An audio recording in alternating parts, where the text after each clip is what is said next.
आज हम bipolar disorder के कारणों पर गहराई से चर्चा करेंगे। बाइपोलर डिसऑर्डर एक ऐसी मेंटल हेल्थ कंडीशन है जो व्यक्ति के मूड, एक्टिविटीज़, उसके बिहेवियर और एनर्जी लेवल को प्रभावित करती है। इसके कारण कई प्रकार के हो सकते हैं, तो चलिए इनके बारे में डिटेल से समझते हैं। सबसे पहले हम बात कर लेते हैं बायोलॉजिकल कॉजेज़ की। इसमें आते हैं genetics, brain structure and functioning and neurotransmitters. Bipolar disorder के विकास में जेनेटिक्स यानी कि आनुवंशिकता का एक इम्पॉर्टेंट रोल है। अगर आपके परिवार में किसी को भी बाइपोलर डिसऑर्डर है तो आपके लिए इसके होने के चांसेस बढ़ जाते हैं।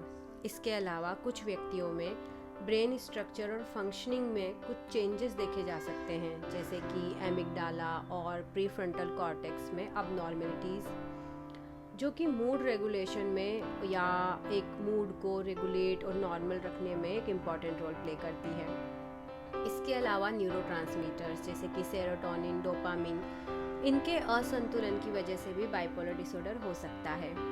नेक्स्ट है एनवायरमेंटल एंड साइकोलॉजिकल कॉजेज़, जिसमें स्ट्रेसफुल लाइफ इवेंट, जीवन में होने वाले बड़े बदलाव, चाइल्डहुड ट्रॉमा जैसे कि बचपन में हुआ किसी भी तरह का फिजिकल या emotional abuse, and family dynamics, अगर फैमिली में स्ट्रेस है, कॉन्फ्लिक्ट रहते हैं या आपसी कम्युनिकेशन सही नहीं है तो बाइपोलर डिसऑर्डर के लक्षणों को ये सब बढ़ा सकते हैं। लेकिन जेनेटिक्स एंड एनवायरमेंटल फैक्टर अकेले ही बाइपोलर डिसऑर्डर का कारण नहीं होते हैं, बल्कि इनका इंटरेक्शन भी इम्पॉर्टेंट होता है।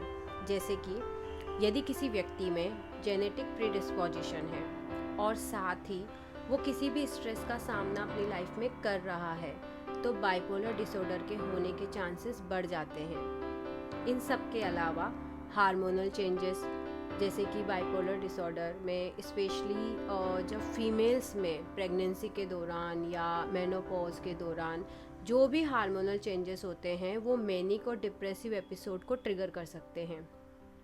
अब ये सब तो बाइपोलर डिसऑर्डर के कारण हो गए जिसकी वजह से डिसऑर्डर हो सकता है।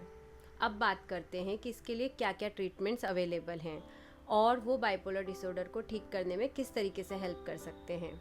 इसके ट्रीटमेंट में मल्टीपल अप्रोचेस यूज की जाती है, जैसे कि medication, psychotherapy, counselling and lifestyle changes. ये सभी एक साथ मिलकर व्यक्ति की स्थिति को कंट्रोल करने में और उसकी लाइफ को बेटर बनाने में हेल्प करते हैं। साथ में regular exercise, stress management, sleep cycle को ठीक रखना, योगा, मेडिटेशन, इससे काफ़ी हेल्प मिलती है। बाइपोलर डिसऑर्डर के उपचार के लिए एक संपूर्ण दृष्टिकोण का अपनाना बहुत ही ज़रूरी है।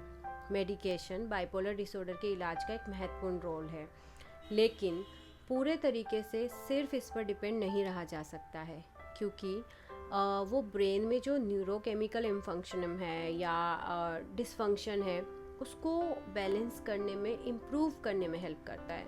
लेकिन जो साइकोलॉजिकल फैक्टर्स है, जैसे कि कोई ट्रोमा है या फैमिली एनवायरनमेंट सपोर्टिव नहीं है या आपसी रिश्ते ठीक नहीं चल रहे हैं, कोई नशे की आदत है और हमारे ही माल अडेप्टिव थॉट पैटर्न्स हैं, तो ये बार बार मैनिक और डिप्रेसिव एपिसोड को ट्रिगर कर सकते हैं।